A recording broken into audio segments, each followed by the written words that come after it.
Whatever the occasion, effortless elegance is right this way. Because Hilton brings you new ways to stay courtesy of the Nomad London. And it doesn't stop at award-winning dining in a space draped in velvet and illuminated by vintage chandeliers. No, this day goes beyond with unparalleled personalized service and attentive hospitality. Oh, and did we mention the Nomad London can be booked using your Hilton Honors points at Hilton.com? Hilton, for the stay. Ryan Reynolds here from Mint Mobile. With the price of just about everything going up, we thought we'd bring our prices down. So to help us, we brought in a reverse auctioneer, which is apparently a thing. Mint Mobile Unlimited Premium Wireless. How to get 30, 30, bit to get 30, bit to get 20, 20, 20, bit to get 20, 20, bit to get 15, 15, 15, 15, just $15 a month? Sold! Give it a try at mintmobile.com/switch. Upfront payment of $45 for 3-month plan equivalent to $15 per month required. New customer offer for first 3 months only. Speed slow after 35 gigabytes if network's busy. Taxes and fees extra. See mintmobile.com. USAA knows dynamic duos can save the day, like superheroes and sidekicks or auto and home insurance. With USAA, you can bundle your auto and home and save up to 10%. Learn more and get a quote at usaa.com/bundle. Restrictions apply. Achtung Millwall podcast supports the Lions Food Hub, dear listeners, and you can do too by getting yourself an Achtung Millwall t-shirt from noonelikes.co.uk, also known as Nolu Clothing. They've got a wonderful Achtung Millwall t-shirt on there for £15. At least £8 of each sale goes to support the Lions Food Hub, which does fantastic work for families in and around the South East 16 area. Show your allegiances on the podcast front, dear listeners, by getting yourself an Achtung Millwall t-shirt, and by doing that, you'll support the wonderful, the brilliant Lions Food Hub. Noonelikes.co.uk, Achtung Millwall t-shirt, £15. Check it out.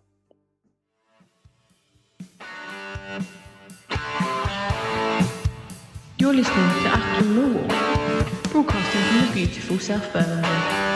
Accept no substitute. Welcome, dear listeners. Welcome to the lazy, hazy, crazy days of midsummer. My name is Nick Hart. You're listening to nearly a midsummer edition of Achtung Millwall. And as you can probably see, this is a video edition. There is a reason for that. It's not just vanity to display some of the finest looking men available at the Den. Taken, ladies, if you're watching out there. Although Harry's got blank screen, so that, I'm not sure what message that's sending. That makes him instantly more attractive. But joining me for this little review of the current Millwall scene is the man himself, all the way from an undisclosed location somewhere in the Essex hinterland. It's Harry Warren. Welcome to the show, H. Thank you very much for that lovely intro. I thought we said we'd die before we did a video podcast, Nick. It's all that hanging around. There is a reason. It's hanging around. There is a reason. It's hanging around with Byron Webster and Max on his other moonlighting podcast. There is a reason. Patreon. No, I'm not going to go down that road.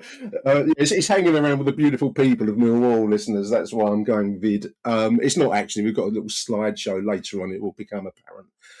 Also, whenever you get any emails, Michael, related to the podcasting scene, you're constantly being told that video is where the market is. You must know that with your Ear of Town broadcasts. How are you doing? Michael Avery, by the way.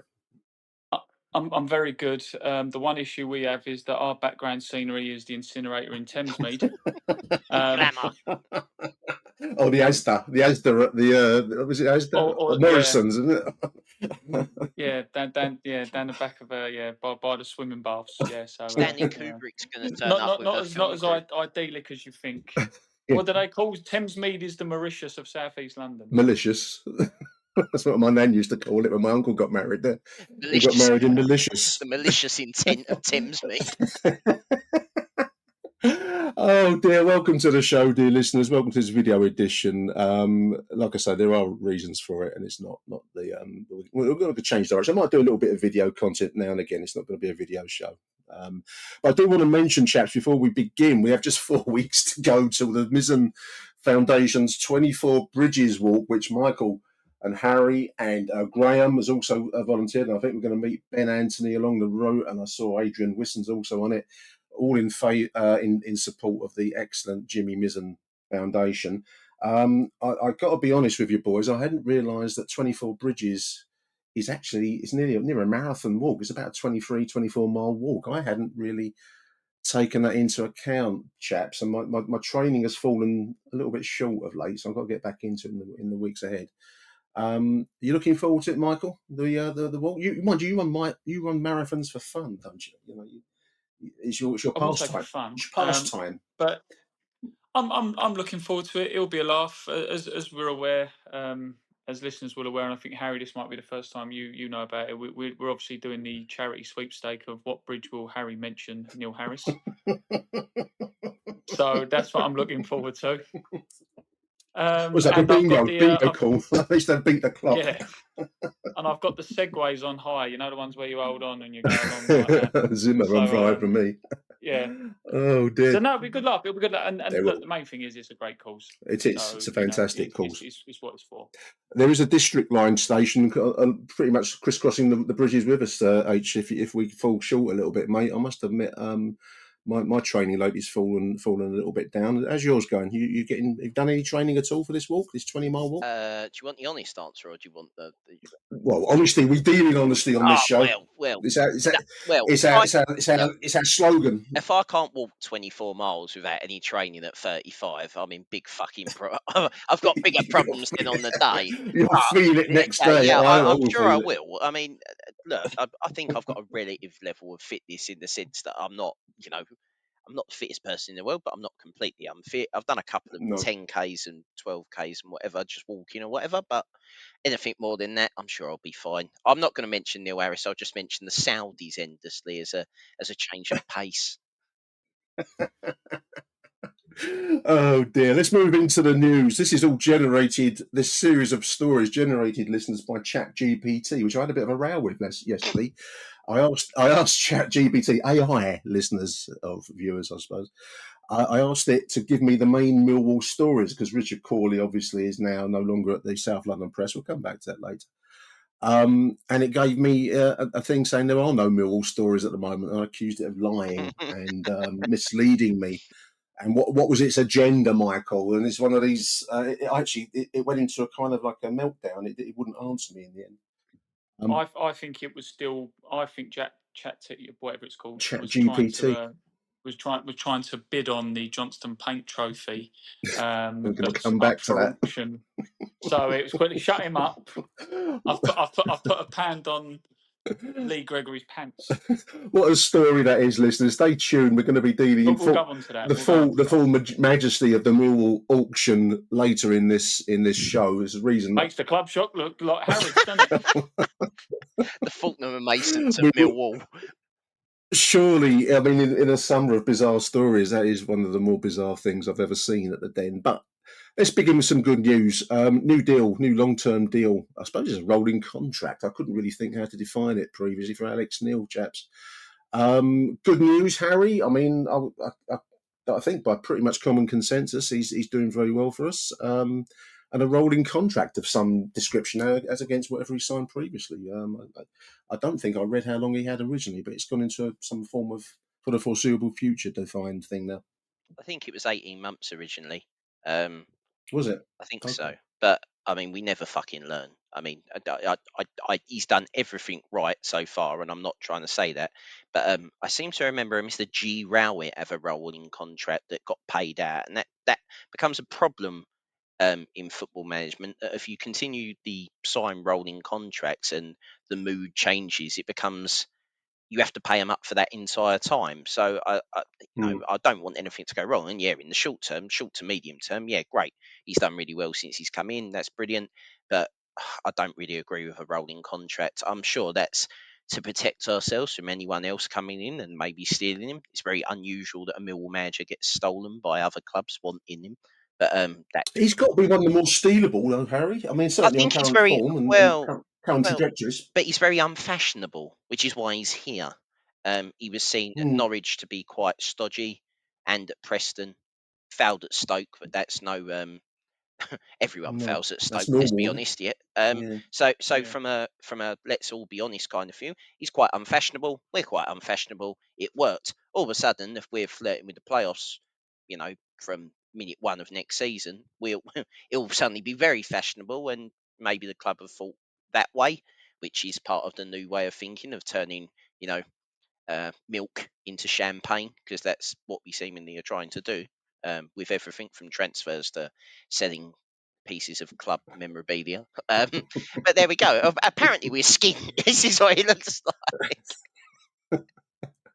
Oh dear. Well, I mean, personally, Michael. I mean, I wasn't overstruck when he was first announced. I'll put my hand up, but then I don't know who, short of Jose Mourinho, might have really got my juices flowing in the wake of last season.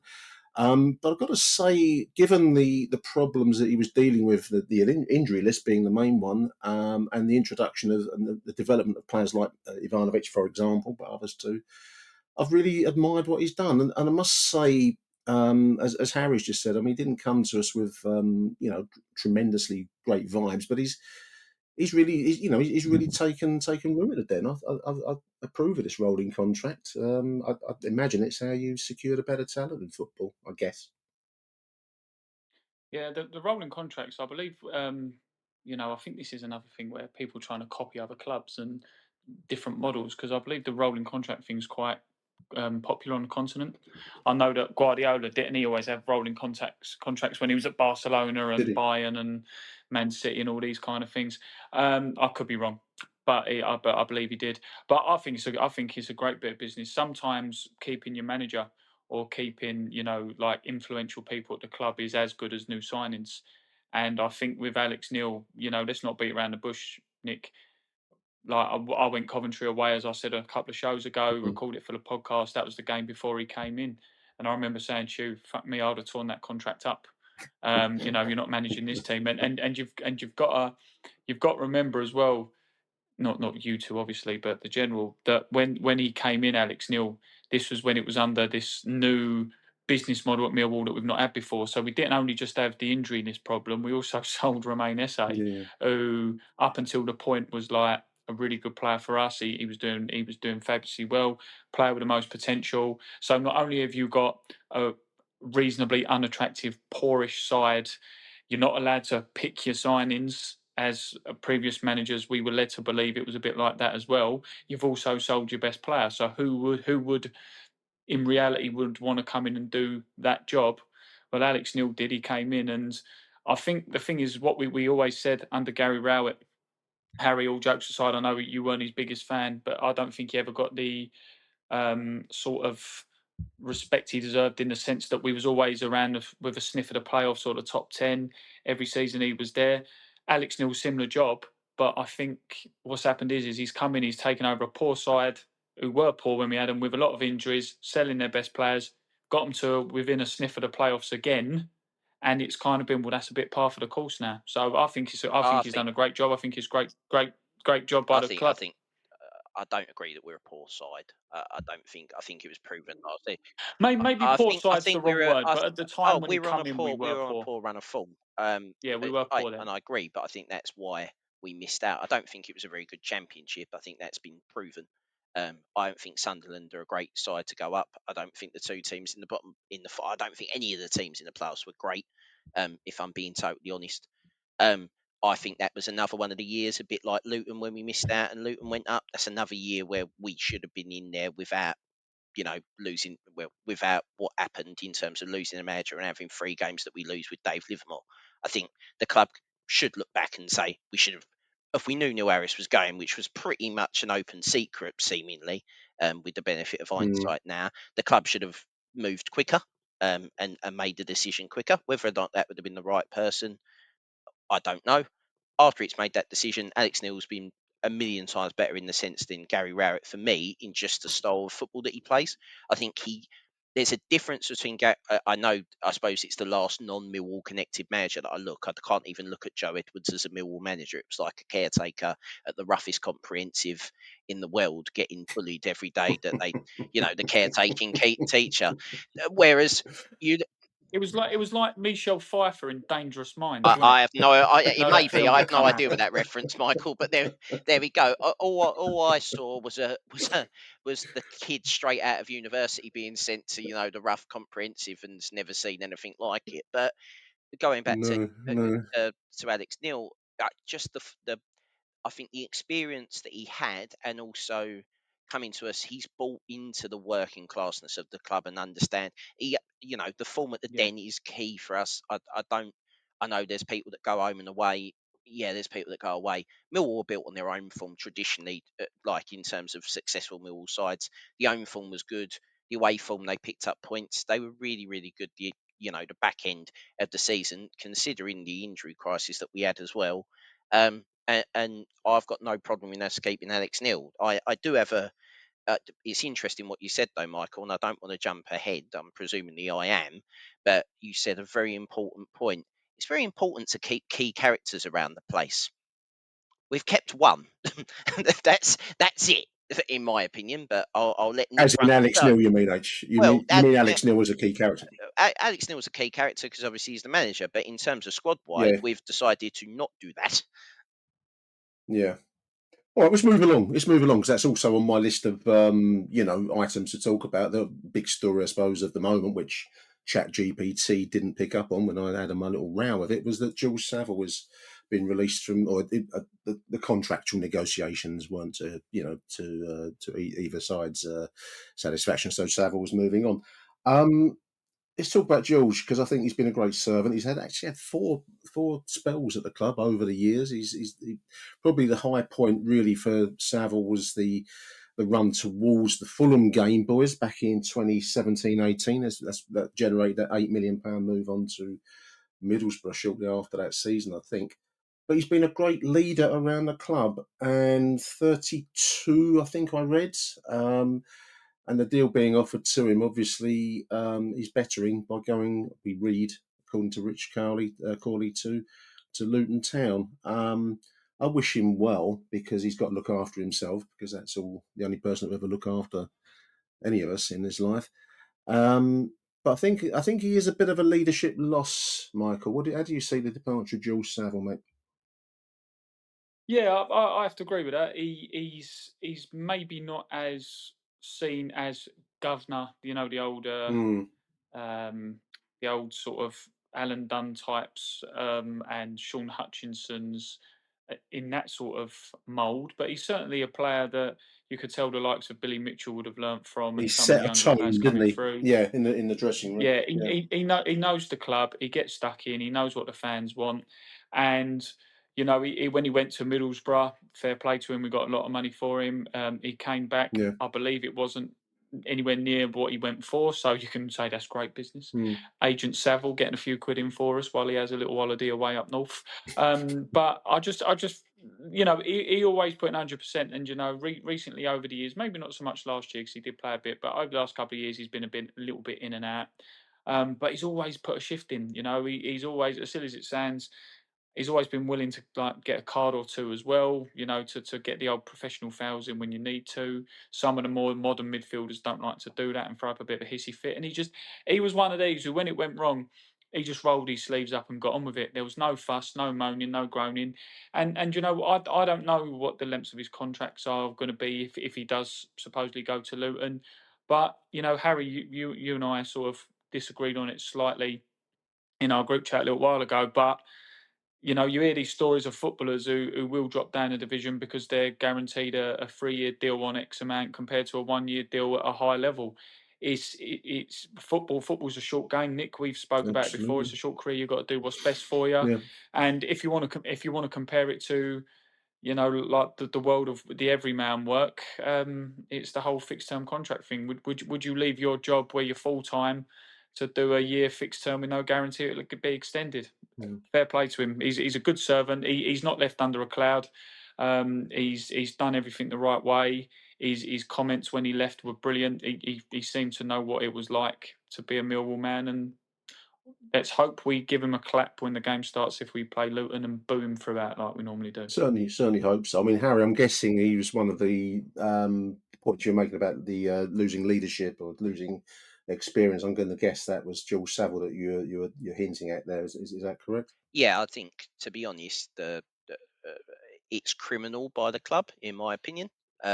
Criminal? Would you go that far? Would I you? would. In what Hang on, sense, really? because Millwall tend to struggle when we don't have leadership. Hutch going, Wallace going, the other players that are going, Mm. and the fact that we will not have a a number one goalkeeper starting at the next season, experienced in terms of that back four. And let's be honest, Tanganga's going. There's no way no one comes in at that release plea from the Premier League. I'm sorry, that just doesn't not happen. So what we're saying is we're going to have big changes in the squad, which tend to go badly. I mean, I hope it doesn't happen, but we can only go by what has happened in the past that traditionally happens, right? In this sense, Saville was involved in 45 games out of 46 last season. So what we're saying is that we think that we can replace his leadership qualities and his football qualities in this truncated window, because the window is now shut again because of this weird because Club of the World Cup, right? Yeah. So what we're saying is we as Millwall Football Club are going to be able to find a centre midfielder in the Championship that's going to play 45 games out of 46 and do what George Saville does in terms of all the dirty stuff off the ball, all that work that he does. I'm not saying that George Saville is a brilliant football player anymore at Championship level. I'm not saying he's a top 6 football player in the Championship, but if it is simply to do another season like what Sean Hutchinson did, now I'm not, across what we've offered him, but it must be, from my point of view, it must be either we've offered him less money than what he was on last season, presumably. Millwall only offer, standardly has been the case for a long time now, is that Millwall only offer 1-year deals to anyone over the age of 30. That's why Ryan Leonard signs a deal every year, for instance, right? And there's triggers with that. So Leonard, after playing 25 games last season, made sure he got his contract. Now, whatever's happened with Sab's contract, they've offered him a new contract. Sab's decided he's better off going to Luton. Fine, no problem with that from Sab's point of view. But the club knows when players' contracts are ending. You've got to have a strategy around leadership groups and so on and so forth. And it seems a little bit naive from the new leadership group running the club. You've got to praise Gallen for the players that they've got in, but unfortunately, but does stop with him of player retention as well, is that I think we might have left ourselves a little bit light in centre midfield, because I wouldn't, as we stand at the moment, obviously long time to go before we kick a ball, but the fact that Billy Mitchell wasn't fancied for a long time last season, had a really bad season with injuries in and out, did come on strong in the running, I agree, but having 3 that play in the 2, so Sav, Denor and Billy Mitchell, was quite strong. I thought we were quite strong realistically in terms of working midfielders. We needed to add quality in terms of a creative midfielder, because we'd lost that with SA and Fleming going in back-to-back windows. So that's a totally different type of midfielder you're looking for. And that kind of midfielder tend to play on the continent a little bit more. So you sign Negley, who can play off the right, or you play in the centre. If you're going to try and sign, what I thought we needed was to sign someone maybe on loan for a season, or a youngster that's come out of an academy that can play the football, to do that while you've still got the leadership group there. Because I'm not being funny or anything. Every time I've watched Dan Kelly, and I'll be honest, it's only 6 times, I've watched him 2 in the first team and 4 times in the youth team, he looks like a boy. He's not ready for the Championship in that hustle and bustle in that midfield. So you've got to sign someone with experience, and experience costs money. That's not part of the going forward and growing kind of experience. That's my opinion on it. I may be completely wrong. They may blow me away with who they sign. But if the idea is to get the average age, down and do that, that's fine. But again, like we said last season, when we started the season, the younger players weren't in the side straight away. Now, people will go, that's because Harris doesn't play youth or whatever. But there may have been a bedding in period to standards, levels of fitness, speed of the game. All these kind of things that people, fans in general, don't tend to take into account, because we've spent £4 million on a player. They must be the best player we've ever signed in the history of mankind. Even sort of Alex Neil alluded to that, talking about Negley. We just need to be careful not to overdo sort of a turnover of players, staff, backroom staff standards, because that's when it goes wrong. That terrifies me back to sort of Willie Donachie, Kenny Jackett, 25 new players, Tom Brighton. I'll name worse players than that, but do you know what I mean? It's happened. After Zoomies at the dog park, it's time for Drive Up at Target. In goes a big bag of kibble and 1 squeaky chicken toy for the good boy. Drive Up that's ready when you are, only in the Target app. Just tap Target. So, you just started using LinkedIn Premium. Now what? Well, on your premium company page, you noticed around 7.5 times more page engagement and 5 times more page views. Well done. And now, new clients are messaging you. All because you're using LinkedIn Premium, which helps you get the business growth you want. Think big, small business. Think big. Start your free trial at linkedin.com/premium small business. That's linkedin.com/premium small business. McCrispy strips are now at McDonald's. I hope you're ready for the most dippable chicken in McDonald's history. Dip it in all the sauces. Dip it in that hot sauce in your bag. Dip it in your McFlurry. Your dip is your business. McCrispy strips at McDonald's. Achtung, Millwall. There's a name I haven't heard of in a while. Harry, Exactly. Time Brighton, blimey. Yeah. I'll take your point. Harry. I'm just looking at some of the other. I mean, to bring the age of the squad down, I think is no bad thing. Sean Hutchinson, I think everyone expected him to be let go at the end of the season. He was saying as much when he was at the dinner event the other few weeks ago. Now, Duncan Watmore is no surprise. I think Murray Wallace is a surprise.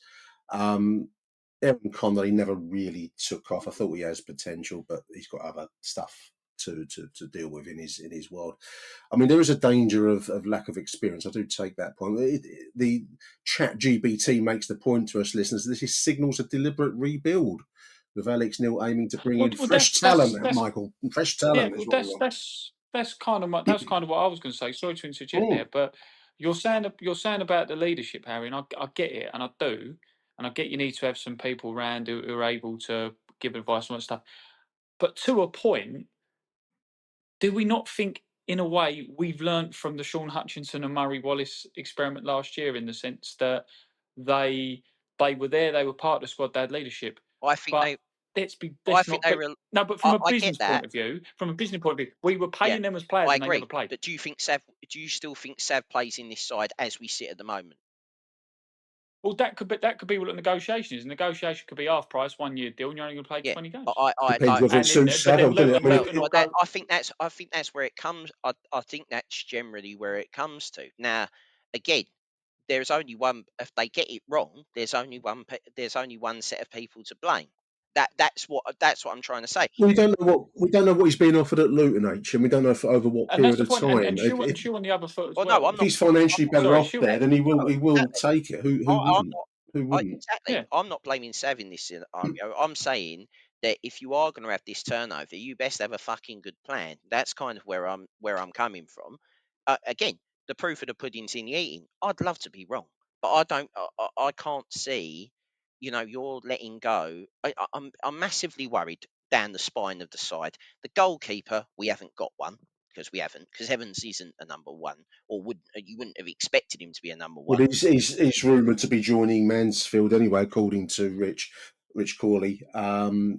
Just leaping around the agenda, so I'm just going to bring in some of the posts that Rich has put on. He's obviously no longer working with the South London Press listeners, but he is posting under his own steam as a freelancer, pretty much. But on the goalkeeping point, Harry says Millwall are open to all options, both loan and permanent, as they look to bring in a goalkeeper. They rate Lucas Jensen really highly, so a tricky position to fill, he says, when it could only be relatively short term. I don't know how long Jensen is out for. I think a chunk of the new season. Well, no chance. Well, Scott Carson just got released by Man City. I don't really want a geriatric goalkeeper in goal, to be honest. I mean, there's a. It must be about 37. He's older than me. I'll give it a go, boys. I'll give it a go. Yeah. Well, yeah. Well, is it not time for Lurch to take over a playing role, as he's done every other role at the club?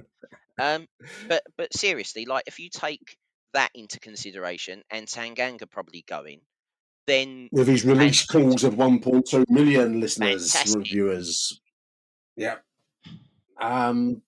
Will attract Premier League attendance. I think it's 1.2 million for Premier League only. Clause, that isn't it, Harry? I think there's an element here, Harry, where I agree with you. I think the problem you've got is with the George Savile thing. No matter what happens, let's not beat around the bush. Whatever was offered, if anything was offered, it wasn't what he wanted. So he went, and with the Tanganga thing, I think I saw Phil Clark mention it, Nick. Or he was definitely involved in the conversation with it, and I think it was Phil who made the good point. Everyone's banging on about this release clause. Would we have been able to sign Tanganga? I agree. Almost certainly not. So you can't knock it. And even if he does go this year, it won't be great because he was our player of the year and everything that came with and every accolade. But what Yeah, a year we've had well, out of him. You know, 18 months because we had the end of last season under the 18 run. months, he had him on loan as But well. Yeah. let's be honest, the 1.2 million probably accounts for his wages over the last year because we wouldn't have paid Yeah, all Possibly, of yeah. it. So and it's the probably reason why he signed Harry, if he knows he's got that as a route out after a showcase year, which is effectively how he's handled, which is a shrewd move on him and his advisor's part, then it's a win-win, really. I mean, I know it's hard to look at it that way because well, football fans are emotional creatures, but I they think we've are actually both sides have have done got a well out of benefit it. out of this Yeah, deal. absolutely.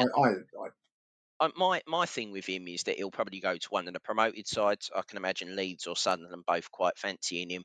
Um, that's my opinion. He seems yeah. right for a short for a Scott Parker boring 0-0 every week, trying to win by one goal. But He seems like a Wolves type do you player to reckon? me, to Well, be honest now with you. after they've gone from a Somewhere high low, they can fuck right off. So Well, good luck to him anyway. Wherever he goes, I think he's Yeah. done a great job. Player of the season, you don't get that for no well, at reason. least So we'll see. and to be fair, at least the club knew, so they've done the right thing by signing Kramer, who, as we haven't really seen play a lot in his actual position. In his chosen position. No, that's right. That's right. I just want to run around a couple of the other points from Rich because we've got a slideshow for your viewers featuring some of the pick of the Millwall auction. So I don't want to Yes. lose out on that. And I've only got these Can't boys for wait. their lunch We hour. really, need Aaron Paul at this point to go how much. That's Yeah. Zach Sturge, Rich Crawley says that he's been told the deal is in a good place, quote. So sounding like a strong choice. I think that'd be a great signing if we can get Zach. so Pretty do I. impressed for me last season. Exactly the kind of player we should be after. Anything that gets rid of Joe Latte Bryan from my deal. I thought we actually improved those. Do you? Oh, were you even watching the Right. games last year? Joe Bryan was I'd arguably one of say, our better I'd say players. Larry. I thought he came on the strong. last 3 months One of of the the players season, who's benefited from Alex one of the Neil, last 3 months of surely. the season, he was decent. I will say that. But for the rest of the start of the season, he was honking, absolutely honking.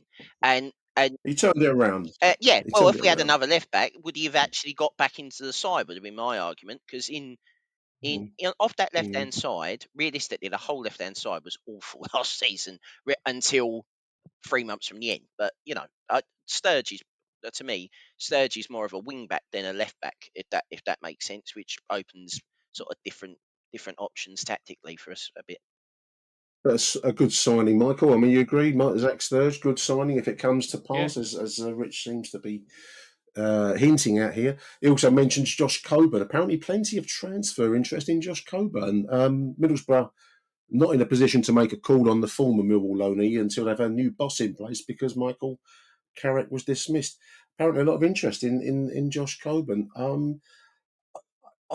mean, for me, he's a fairly straight down the line, maybe old fashioned blunderbuss striker up front. I don't know that he's the best striker I've ever seen in my life. I wouldn't put him in the same category as, for example, Mihailo Ivanovic, who apparently is attracting Wolves' interest, as Harry's said. But apparently other clubs like the look of him. I suppose there's a role in the game now for the big, chunky striker H up front. Yeah, I mean the difference is if we don't go for him, we need to go for somebody else because we've only got one striker. Well, we've got AJ Matthews, Yeah, but we haven't seen no, him. we haven't So seen him. don't We've know. got Lovelace and we've got the other one that I can't remember. Who's the other one? Bobby Benicio, That one who I've never seen. winger. No, I've never seen him. No. But let's get it right. Macaulay Langstaff and Kevin Nisbet, I don't think are the answer. Or if they are the answer, it's the question of where will they move to, somewhere in Scotland or back to League Two. But with Nisbet, was he sort of sent back or was he I recalled? I think he's can't loan. I remember. think he's Because loaned if out. you He's can't do back it with at us now, Aberdeen, you isn't ain't he? going I to do think it he's, here. He's back with No, us but that's what I'm saying. contractually. Was it a loan deal that they could have turned permanent but I, chose not to? Because if you can't do it up there, you I won't be think able he to do it in the scored. I Championship. think he scored some goals. I don't know if it was just to get him out on loan. I don't know if there was anything actually like this is your option to sign him. But he's out of contract in a year, and if you look at Kevin Nisbet's career, if you take it, when he signs a 3-year deal, he doesn't tend to score any goals in the first season, nor the second, or starts scoring goals in the second half of the second season, and scores goals in the third season. So, the the more cynical view would be that he plays for contract to contract. Now, he's about to be in his last year. Maybe he turns into the best player in the championship. I doubt it. And it would be good maybe if we could get some kind of money back for him. Langstaff, the experiment. I totally get the experiment. I don't think it's worked. I think the No, kind. it was a gamble worth Yeah, taking, Harry, but it didn't work. I think the kind thing would be to put him out to pasture somewhere. I think that would be good for him as well. I agree. Whether Yeah, that happens agreed. or not, I don't know. And other than that, he's not done anything. He's not been a wage thief. He's tried when he come on, just not at the level. That's fine. Not good enough. That's it. I don't think there's anything wrong in that, and I don't really blame the club for taking someone who scored the amount of goals that he had done. It's the kind of stuff that we used to moan about the club not doing. So I'm not going to tell them off for going lower down and having a punt. So it is what it is. We lost. For everyone that you win, you're going to lose some. Look at we took a punt on Aziz, and I think he's turned out to be brilliant. And it's the same with a few of the others. So you're going to get one wrong eventually. So you've got to let them have it out. Yeah, so be it. I mean, Michael, the Ivanovic interest, I'm just looking at my notes here, interest from Wolves apparently quite well publicised. That's going to be an interesting call by the club because it clearly, if we sell him, for whatever, who knows how much, if we sell him, that fits in with the business model that we're now committed to. Equally, I would have thought from Mihailo's point of view, it would benefit him from having a full season with a manager that clearly rates him and wants to play him and he's been scoring goals and all the rest of it. You'd have thought it'd be more beneficial to the boy to stay at the Den, but it's going to be an interesting drama that plays out over the next few weeks, months. Yeah, it's starting to have a slight whiff of Mr. Fleming, isn't it? A little bit. He's coming a little bit unknown. Come in, absolutely set the place alight, bang some goals in, starting to get some interest. Some international interest, Serbian caps and all the rest of it. I'd say And Mihailo do you know seems what? hungrier than Fleming. Do you agree? To be fair to him, yeah. To be fair, he was when he first signed. Wasn't highly thought of. No. And he's come in and he's absolutely turned it around. So he's got a pair on him as well, the boy. A lot of other people, especially somewhere down the Den, they might have buckled under that kind of pressure and that sort of feedback that they were getting. Yeah. But again, as we said earlier on with the George Saville moving on and other players coming in, it is the project. I mean, what did we get him for? A couple of mil, didn't we? Yeah, Which I think it's it's small change. say, If you've got a Premier League team coming in from him, and I know a double figure striker in the Championship should get you 20-25 million, depending on what club you're buying them for and their length of contract. But if we can get anything around 7-8 again for him, it's the business model. Unfortunately, Mike, that's remarkably. What business school did you go to? That's ridiculously low. Thames Mead Business School. I agree. Harry, it's ridiculously low. It's ridiculously low. But it's what we turned down for Fleming, and then we got laughed out the place. Well, unfortunately, the sensible thing is the kid's about to play in the under-21 championship in Serbia, which starts today. England are involved, as are other clubs. If he scores against Italy, Poland, whatever, Lazio are apparently interested in him. There's other clubs that are apparently interested in him. If Millwall take less than 10 million for him, considering the fact that he scored 12 goals, then we might as well pack up as a club and go home because the thing will never work. The point with the SA deal, everyone says how much money it was. It's not that amount that's quoted because the player gets a cut, as does the agent. So it'll be less than what was quoted, right? And the same with the Fleming deal, right? Yeah. Right. Absolutely. That's the business of football. The problem with selling Mihailo compared to the other ones is that strikers go for the most money. Everyone knows that, right? So in terms of he's hit the bottom starting, I know you're saying, yeah, Mill look at it, they've made 3 times the money on him. But the problem with that is then you've got to go, everyone now will start doing what Millwall are doing. Everyone else does what we do with more money to base. The only way you have to sign 3 or 4 of these a year and sell 3 or 4 a year. The best people at it by far are Brighton and Brentford, right? Everyone's looked at their model. It's gone really well. They've even got to a point now where Man United are trying to sign an Mbuimo. Like 3 years after presumably that was the peak of when they could have sold him because of the age he is. You've got to take into account Mihailo's age, the fact that he's only going to improve. I don't mind selling him for 10 million. I don't mind selling him for 12 million if we do the sensible thing like other clubs do and go, well, we get this much out the next transfer. That makes sense because if he keeps scoring goals like this, his end club will not be Wolves, right? And it's very un-Wolves, to be honest, to sign a Serbian. They normally sign Portuguese players, blah, blah, blah. That's part of their business model and who owns them. The simple thing for me is that Millwall can only sell Mihailo if they have a replacement that they are confident in the sense that because he is now with other players leaving and with Tanganga possibly leaving, he's going to be held up as the poster child of next season by Millwall fans. That's just what's going to happen. The difficulty in, as you're rightly saying, it's we've lost out on Fleming before and we held on to Fleming. The argument would have been if we didn't keep Fleming, would we have got relegated? The relegation is £6 million normally between Championship and League One. That's how much you tend to lose in revenue. So will the club go, well, actually, we lost 6 million there, but we saved it by not getting relegated. So I'll be happy with that.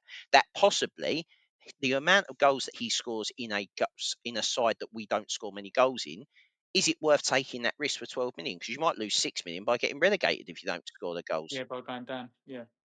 Yeah, when I said the 8 million, that wasn't me saying that's what I think he's worth in today's market. I think, like I said, a double figure striker in the Championship, under 21 international team who finishes in the top 10 is worth more than that. But what I'm saying is, it wouldn't surprise me if we did sell him, it would be for that amount of money. But even if we did, in line with the business model that we've got at the moment, that's still a return of what, 3-4 times. We shall That's see. just the point I'm making. The drama for the next couple of months, listeners. I'm just looking at AI's recommendations for potential signing targets. One of which I love because I think I can set myself up as AI in that case. It says non-league stroke unknown striker. Alex Neil hinted he's searching for another Ademola Lookman style signing. I would have thought every manager or every recruitment team in the country is looking for an Ademola Lookman style signing, particularly from non-league ranks. I think we'll probably leave AI to its rightful place there, dear viewers. Just before I close this little bit, one of the interesting names, and this is not a name that's known, it's a new scout, apparently Patrick Ryan, who sounds like he should be writing thriller writers. Patrick Ryan is set to leave his role as Crystal Palace's scout, Harry, and take on the main recruitment role at Millwall. He previously worked with Steve Gallen at Charlton. I don't know the name. I don't know if he's known in the football scene, but I suppose you'd be looking at Crystal Palace's track record of signing talent, Harry. I mean, that's the kind of aim of that move there, to bring this Patrick Ryan in. I don't know anything more about him. It's just an interesting move, I thought. Yeah, I mean, I don't. A bit like yourself, I don't really know what. I don't really know what to add. My problem with all of this, and I'll go back to this, is it's all right doing it at Palace and Charlton and whatever.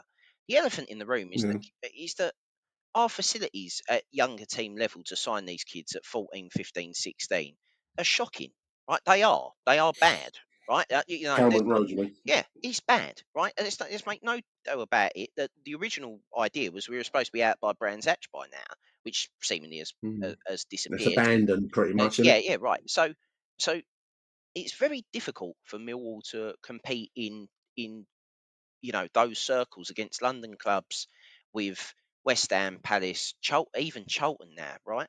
Because they've got the shiny, as I take it, as I look at my pack of Panini stickers for this Club World Cup that's got Gianni Infantino with a shiny sticker off his bald head. This is what, down with the kids, as we're doing this on video.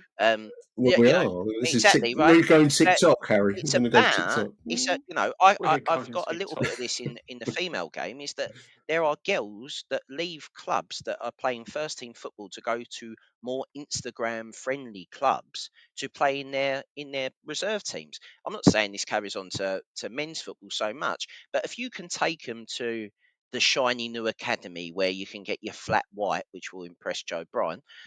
You can get your flat white, and you can get your Apple, and you've got the training station and the mental health hub and all that, compared to Millwall, where you get with the greatest deal of respect to him, you get Lurch on the desk saying "Welcome to Millwall Football Club." It's going to be a little bit. There's a McDonald's yeah, around the corner. absolutely, right. But it's going to be a bit different. the club have done a magnificent job over the last sort of 18 months to 2 years of regenerating around the den, and they've done really well with that. Maybe it's time to maybe have a look at what they can do with, tempting those type of long-term project players into the club. And I think that's realistically what we've got to do, because the youth team seem to be successful, and we do get a few coming through, but maybe not enough to be as good at this Brentford model or Brighton model as we need to be to make it a full sort of sustained success, if you know what I mean. I think Mike gets what I'm trying to get at there. Yeah. Smart Water Alkaline with antioxidant. 9.5 plus pH, now in cans. Refreshing. Made for every way you move. Should I run a marathon? Let's start with finishing that water. Smart Water Alkaline with antioxidant, now in a sleek can. For those with a taste for taste. Grab yours today. Here at the Almond Joy Factory, where tropical vibes abound, we use soft, fresh tasting coconut. The crunchiest almonds and delicious chocolate candy. Ah, but do you know what our most important ingredient is? Sometimes you feel like a nut. Sometimes you don't. Almond Joy's got nuts and something even way better than that. Yes, Almond Joy is made with almonds and joy. Hey business owners, we know you know the importance of maximizing every dollar. With the Delta Sky Miles Reserve Business American Express card, you can make your expenses work just as hard as you. From afternoon coffee runs to stocking office supplies and even team dinners, you can earn miles on all your business expenses. Plus, you can earn 110,000 bonus miles for a limited time through July 16th. The Delta Sky Miles Reserve Business Card. If you travel, you know. Minimum spending requirements and terms apply. Offer ends 7/16/25. Achtung, Millwall. I think the thing is as well, just quickly, Nick, you've just put up the most Alan Partridge slide I think I've ever seen in my life. Talking about Millwall for sale. I was going to put Millwall fire sale, but I think the spell check has done me in there. The space between sale and ... really highlights it. Oh, the grammatic. Oh, blimey! Well, if you're being picked up on my grammar now, listeners. I find this auction one of the. I thought the Saudi takeover, which seems to have gone very quiet. So who knows where that's going to go? I thought that was one of the most amusing things I've read in a long time in Den. Did you see the video where it goes like when it said they're trying to buy a Millwall to clean up their image? I did like that. Yeah, very well. Online comedian done a really nice job on it. I can't think of the chap's name now, but very, very well done. But the Millwall auction is surely a contender for funniest move by the club for a long time. It's got a strange vibe. It feels like we've had a warehouse burned down and we've retrieved a few bits and pieces for a fire sale. When you look at some of the items on there, it's like people on Vinted. Is it not? It reminds me slightly of something out of Phoenix Nights, like the lights have come down.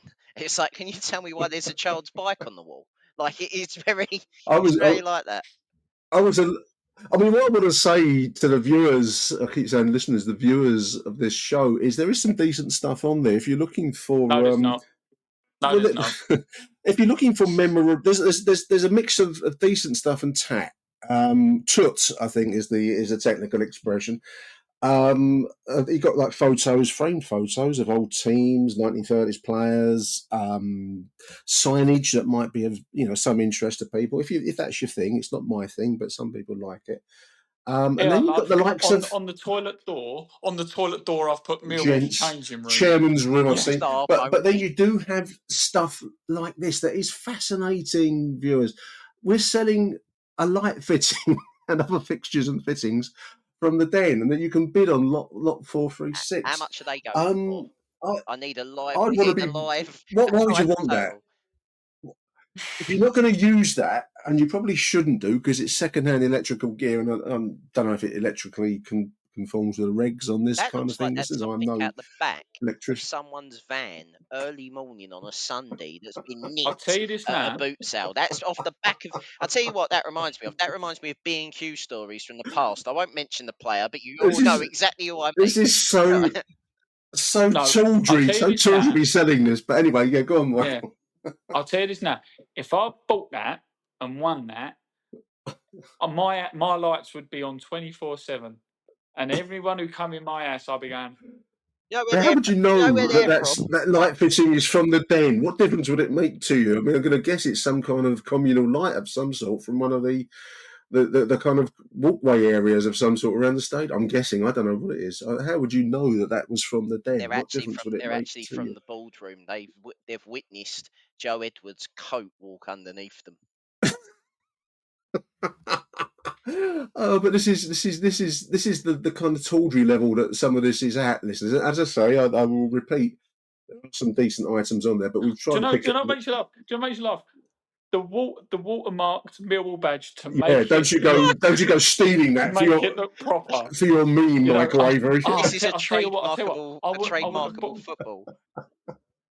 I love this one. This is the one I love. This is my favourite. The skeletal and muscular diagram poster from the medical room at the Den. And again, they've watermarked it with a lion just in case you should lift that.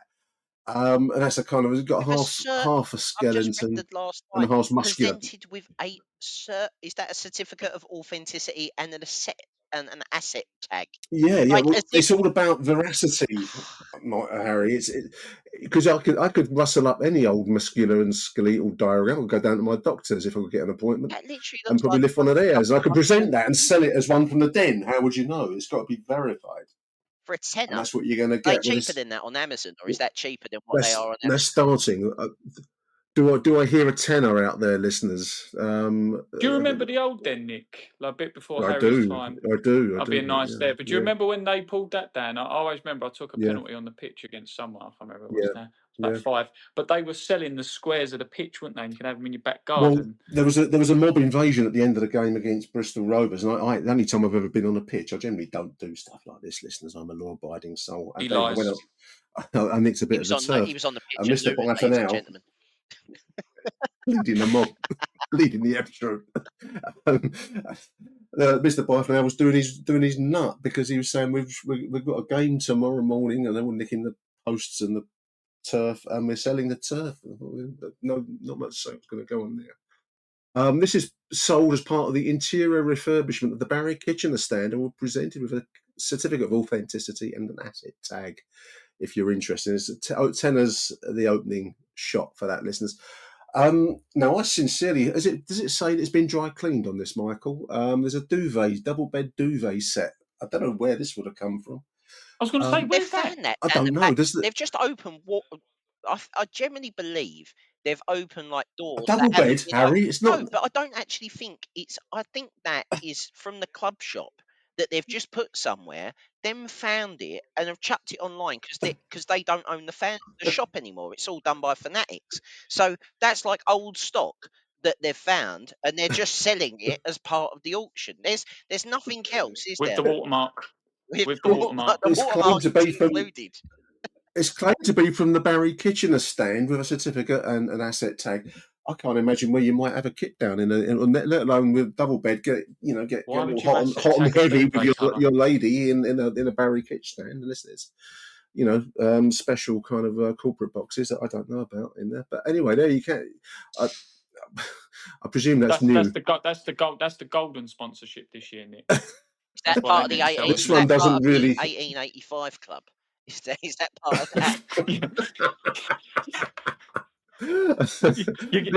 With your tin, you get that Chinese scarf. Do you remember?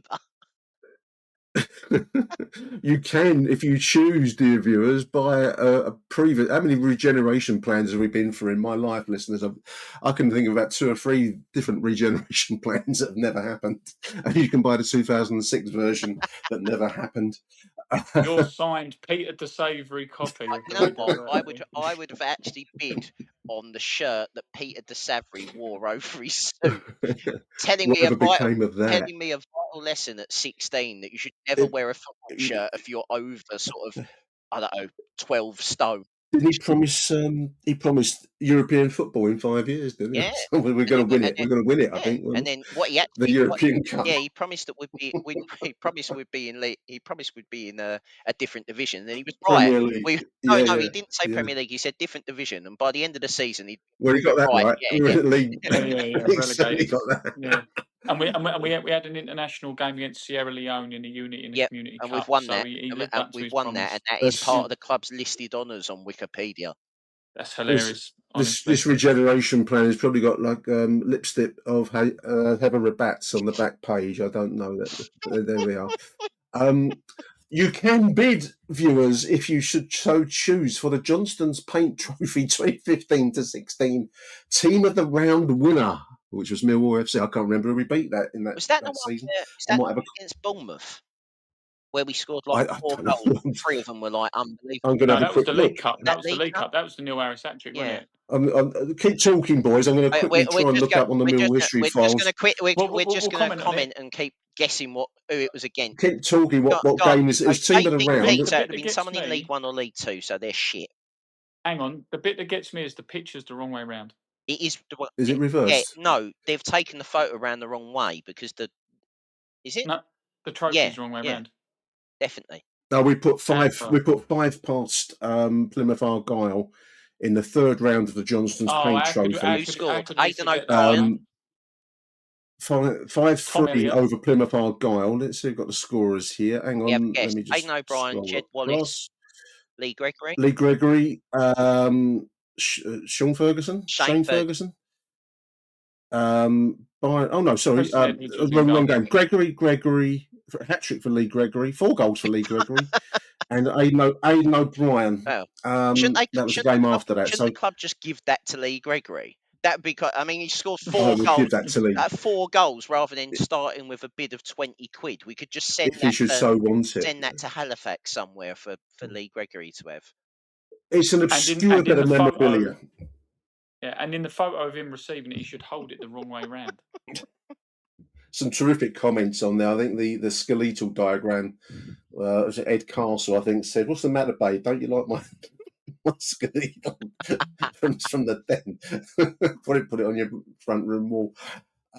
This one, the Metropolitan Police wall plaque, Michael, from the Mill FC Stadium. What is that?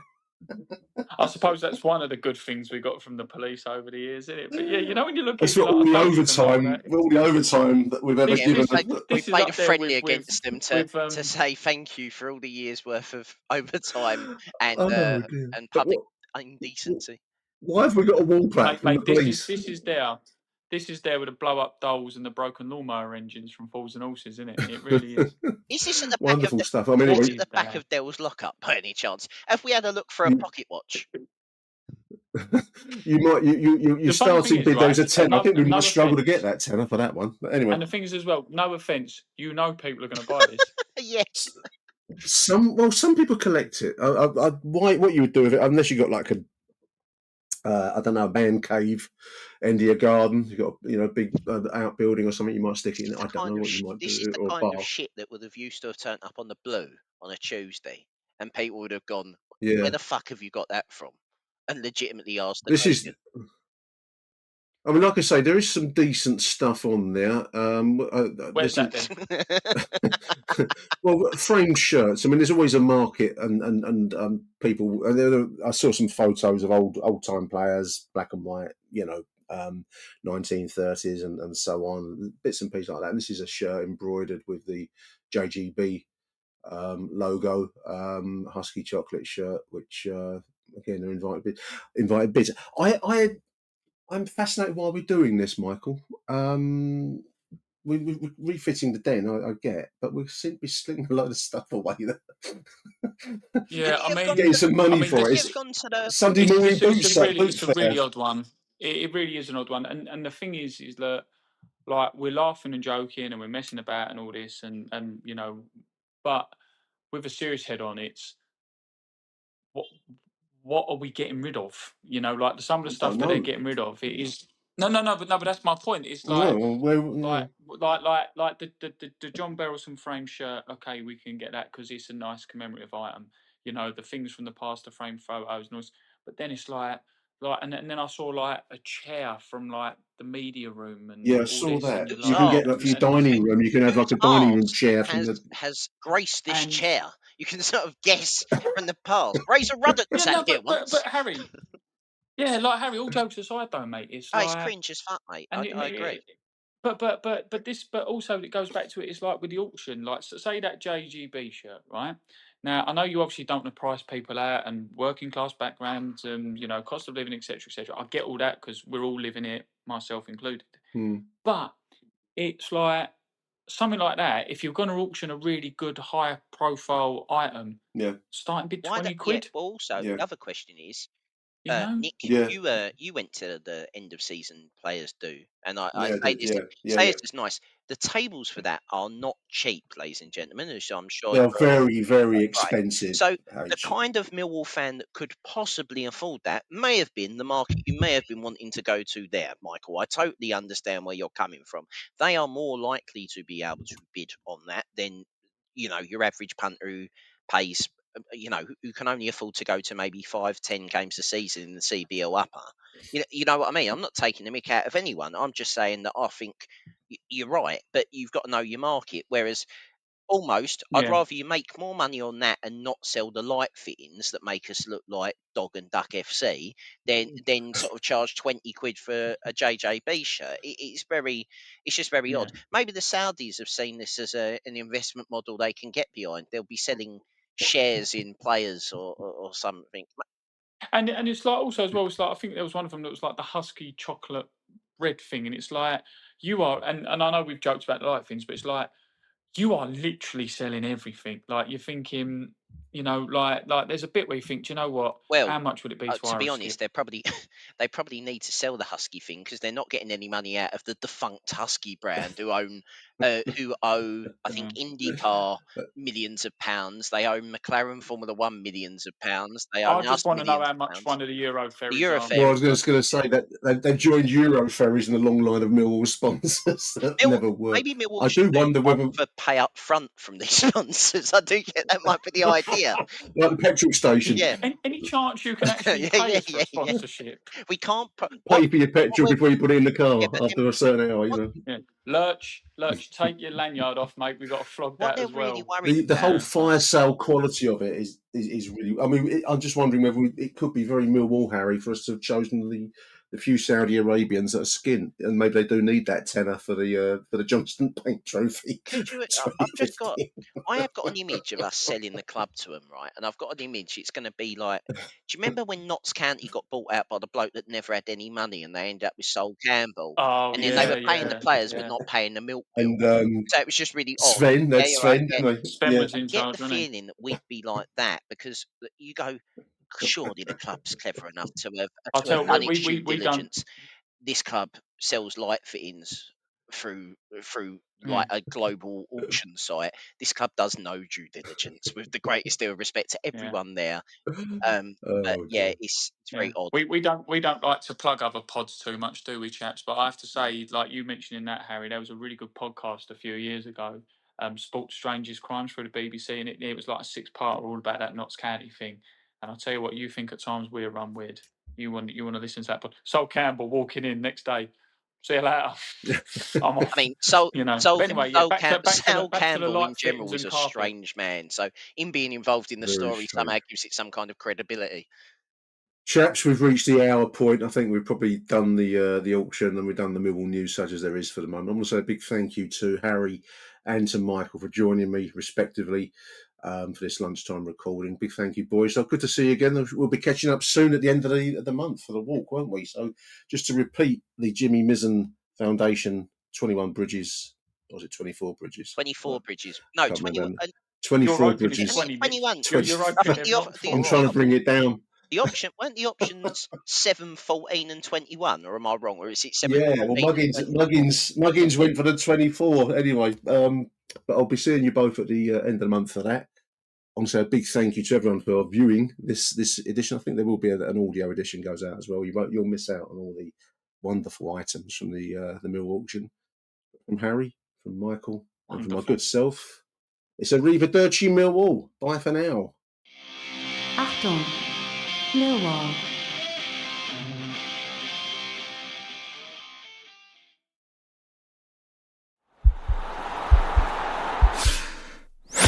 This podcast is part of the Sports Social Podcast Network.